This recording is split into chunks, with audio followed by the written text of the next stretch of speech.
დღეს ვსაუბრობთ მნიშვნელოვან თემაზე, რომელიც პირდაპირ კავშირშია ჩვენს ხვალინდელ დღესთან და ფინანსურ სიმშვიდესთან. ეს არის საპენსიო დანაზოგი, რომელიც გაქვს, ხო ესე? არა. არ გაქვს? არა. ხო, მე ავტომატურად ჩავერთე და მე ვერ ჩავერთიხარ თუ არ გინდა და ვინც ერთობა უკვე. მე მგონი არც უნდა გამოვიდეთ. აი დღეს გავარკვიოთ. ხო, რეალურად ეს არის ჩვენი შრომის შედეგი, რომელიც წლების შემდეგ უნდა დაგვიბრუნდეს.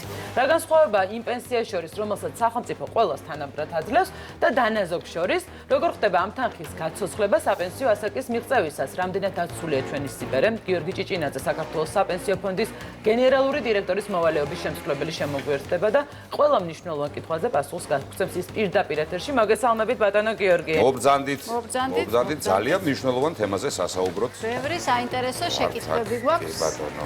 მოგროვილი, რომელიც ყველა ჩვენთანაც გვაინტერესებს. გვაინტერესებს კი ბატონო, გვაინტერესებს. დაიწყეთ. ბატონო გიორგი, პირველ რიგში რომ განვმარტოთ შესავალში თქვი, მაგრამ უკეთ რომ გავიგოთ, რა სხვაობაა, პრინციპული სხვაობა დაგროვებით პენსიასა და სახელმწიფო პენსიას შორის, ანუ სოციალურ პენსიას შორის. მოგესალმებით, მივესალმებით ჩვენს მაყურებლებს. სახელმწიფო პენსია შინაარსობრივად განსხვავდება დაგროვებითი სისტემისგან. სახელმწიფო პენსია ეს არის, კარგი სიტყვა მოუფიქრეს, სოლიდარობაზე დაფუძნებული სისტემა, როდესაც ყველა დასაქმებული ადამიანი ხდის გადასახადს მიემართება ბიუჯეტში. ბიუჯეტიდან ფინანსდება ყველა პენსიონერი. მიუხედავად იმისა, ისინი იყვნენ თუ არა დასაქმებულები და ძალიან კარგი სიტყვა ეს სოლიდარობას, თაობათა სოლიდარობაზე დაფუძნებული სისტემა. საერთაშორისო პრაქტიკაში ეს არის პირველ სვეტს ეძახიან პილარს. რაც შეეხება დაგროვებითი სისტემა, ეს არის შენი პირადი დანაზოგი, რამდენი ხანიც მუშაობ, რა სტაჟიც გაქვს, იმის შესაბამისი, რა ხელფასიც გაქვს, იმის შესაბამისი პროპორციით იხდი შენატანს. ამას ემატება კიდე დიდი სარგებლები, როდესაც დამსაქმებელი გიორმაგებს და სახელმწიფო კიდე ამატებს. ანუ ჯამში 6%-ის ოდენობით გროვდება შენი ხელფასი. ორს მე ვიხდი, ორს დამსაქმებელი და ორ სახელმწიფო გარკვეულ ლიმიტებამდე. მაგრამ აი ნახეთ, პირობითად ავიღოთ, რომ ჩვეულებრივი სახელმწიფო პენსია შეადგენს 350 ლარს თუ არ ვცდები, ხო? 500. 350 ლარს. მივაღწიე მე საპენსიო ასაკს. ვიღებ 350 ლარსაც და პლუს რაც მე დავაგროვე? ეს არის ორი შემავსებელი ერთმანეთში. საერთაშორისო პრაქტიკაშიც ძალიან აი პირველი სვეტის და მეორე ჩვენი დაგროვებით სისტემაც ძალიან აპრობირებულია და ერთმანეთს ავსებს. და რაც დავაგროვე, იმას რა სისტემით ვიღებ? შემიძლია ერთიანად გამოვიტანო. მოგახსენებთ რა დეტალებს. პენსიის დანიშვნის გარკვეული ტიპები არის განსაზღვრული კანონით. პირველი რა თქმა უნდა არის ასაკით პენსიონერები. არის შეზღუდული შესაძლებლობის მქონე პირები, რომელსაც სტატუსი თუ მიანიჭა კომისიამ აქტია სამედიცინო შემოწმების და ამათ პირდაპირ ეძლევა ერთიანი გადახდით.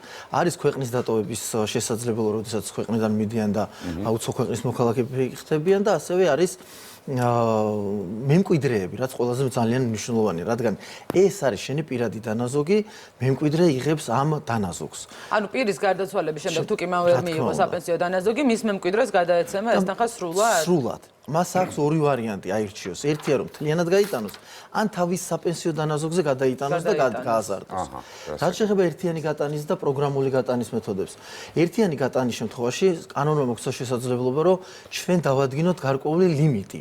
რომ ამ ლიმიტის ფარგლებში საპენსიო ასაკს მიღწეული ადამიანებს შეეძლოთ ერთიანად გატანა. ეს ცვალებადი ლიმიტია, მაგრამ ეხლა ჩვენ შარშან გავზარდეთ ეს ლიმიტი შიდა წესით და დაახლოებით საშუალოდ არის 90,000 ლარი. და თუ პირს აქვს ეს 90,000 და ქვევით, დანაზოგი საპენსიო ასაკი დაუდგა, შეუძლია ერთიანად გაიტანოთ. მაგრამ ეს არ გულისხმობს, რომ თუ აქვს მაგალითად 100,000 ლარი დაზოგილი, 90-ს გაიტანს და ისათი დარჩება. არა. 100,000 თუ აქვს, ეს 100,000 უკვე გაიყოფა დარჩენის სიცოცხლის ხანგრძლივობაზე, რომელსაც სტატისტიკა ადგენს. აი რას ნიშნავს ეს? 60 წელს მივაღწიე საპენსიო ასაკს. ვიღებ თვეში სახელმწიფოსგან დადგენილ პენსიას და იმედი მაქვს, რომ 60 წელს ვიქნებ ეს პენსია მინიმუმ 3 მაგი და 4 მაგი იქნება. ვიღებ სახელმწიფოსგან დადგენილ პენსიას და პლუს თქვენ მეუბნებით, რომ ჩემი დანაზოგი თქვათ 100,000 ლარი იყოფა სიცოცხლის ხანგრძლივობაზე. ვინ და როგორ ადგენს? მე 80 წლამდე ვიცხოვრებ, 70-ამდე. ეს არის სტატისტიკის საერთაშორისო აღიარებული მეთოდი, life expectancy ქვია. ჩვენთან არის ესეთი წესი, ქალის და კაცის განსხვავდება.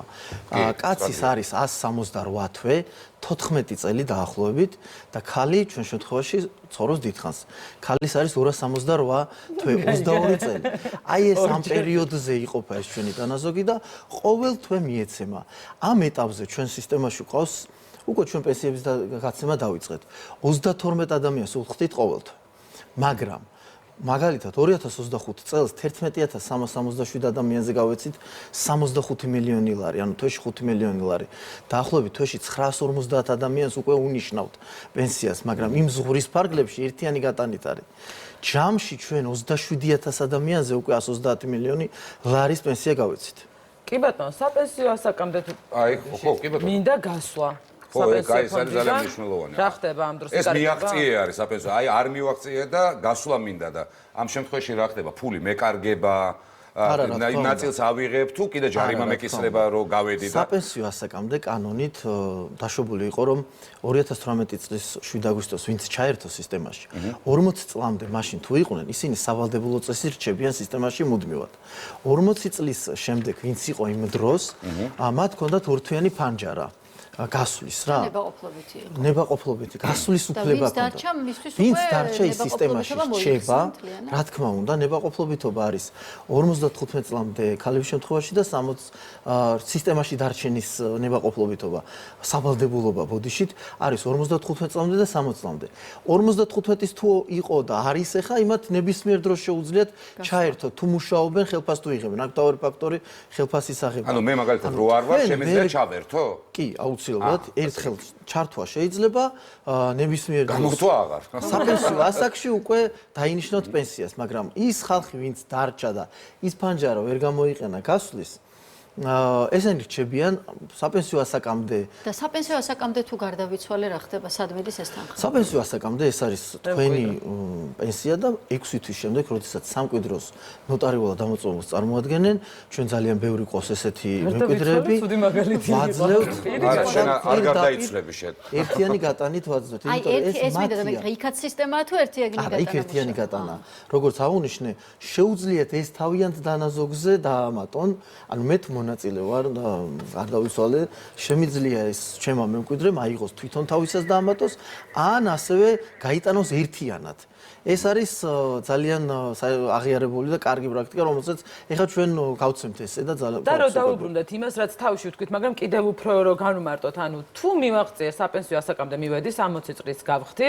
მაქვს დაგროვებითი პენსია ამ შემთხვევაში 90000 ლარამდე შემიძლია რომ სრულად ავიწესო ხო და მაგრამ თუ მაქვს 120 დაგროვილი ის 30 მეკარგება არა რა თქმა უნდა არა ის 30 გადანაწილდება უყურეთ მე თავიდან ავხსნე აი თქვათ გაქვთ საპენსიო ასაკში ხართ და გაქვთ 100000 დაზოგილი 100000 უკვე აღარ დააკალდება ის 90 120 მთლიანად გაიყოფა 100000 გადანაწილდება ვერ აიღებთ 90000 აბარისი ლიმიტია 90000 თქვენ თუ გაქვთ 80000 დაგროვებული მაგ შემთხვევაში ვინც დააგროვებს 90000 და რა პრინციპით ნაწილდება ეგეც თქვათ მე აი 120 გვაქვს სიტყვაზე მივაღწიეთ და როგორ ვანაწილეთ აი გამოტანა მინდა სიტყვაზე და როგორ პორცია ვიღებთ ანუ ყოველთვის სისტემა ანაწილებს სისტემა გაყოფს 1 წლისას გადააყოფს 12 თვეზე რა თქმა უნდა ის როგორც აღნიშნეთ კაცი თუა 268 თვეზე გაყოფს და ისე დათვლის თვიურს და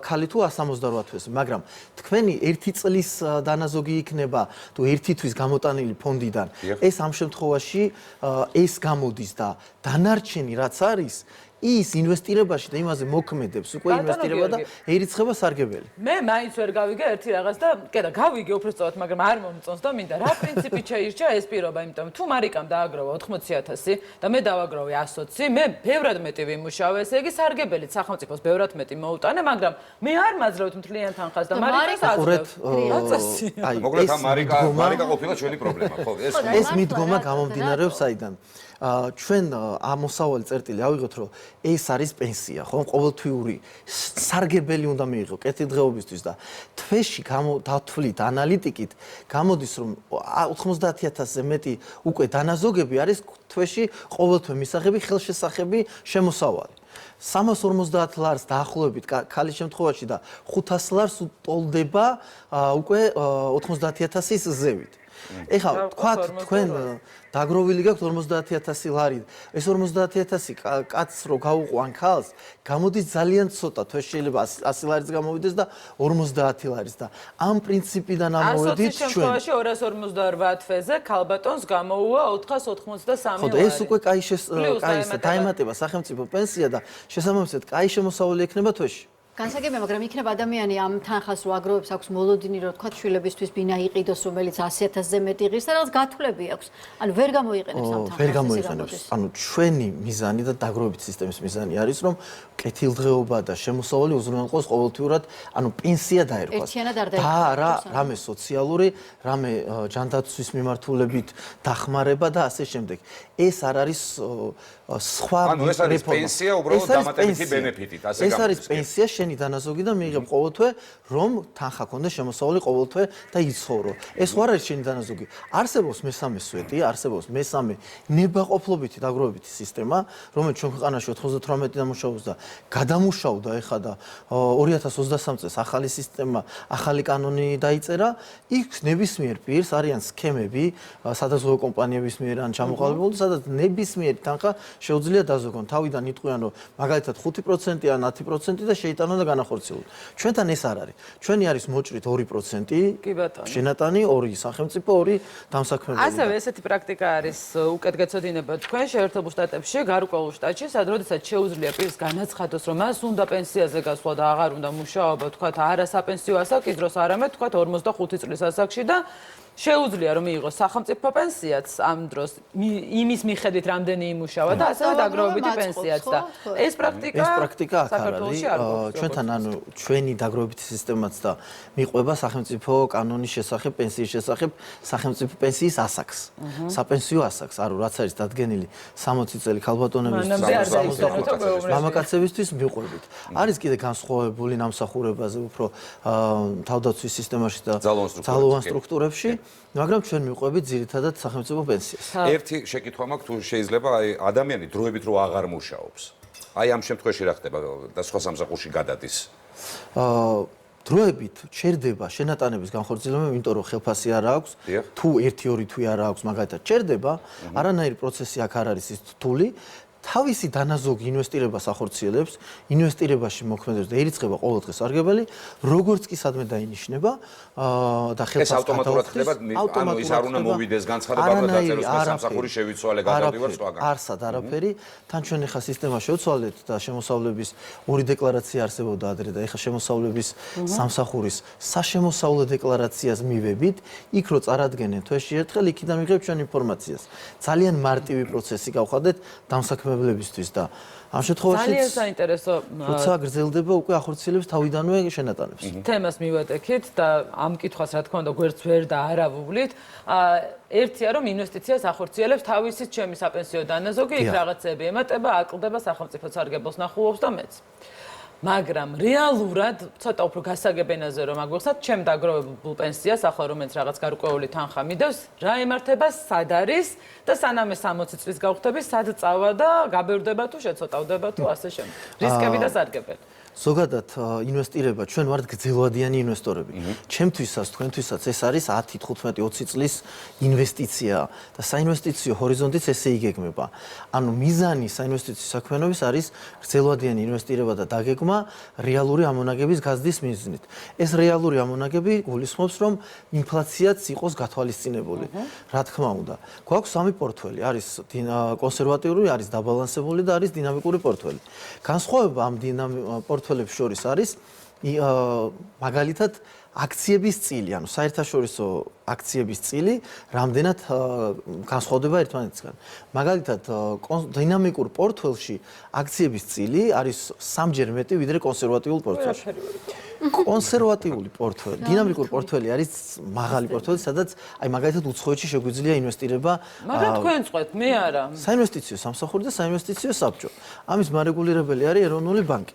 კი ბატონო. ციფრებით რო ვისაუბროთ. მხოლოდ 2025 წელს 794 მილიონის მოგება იყო შენატანებს. და მე რა? ანუ ქვენზე ნაწილდება შესაბამისად, არა, სახელმწიფომ არა. ეს ფული როცა ჩადებულია ინვესტირებაში, რაც ყოველი თეთრი შესაბამისი პროპორციით ნაწილდება თქვენს.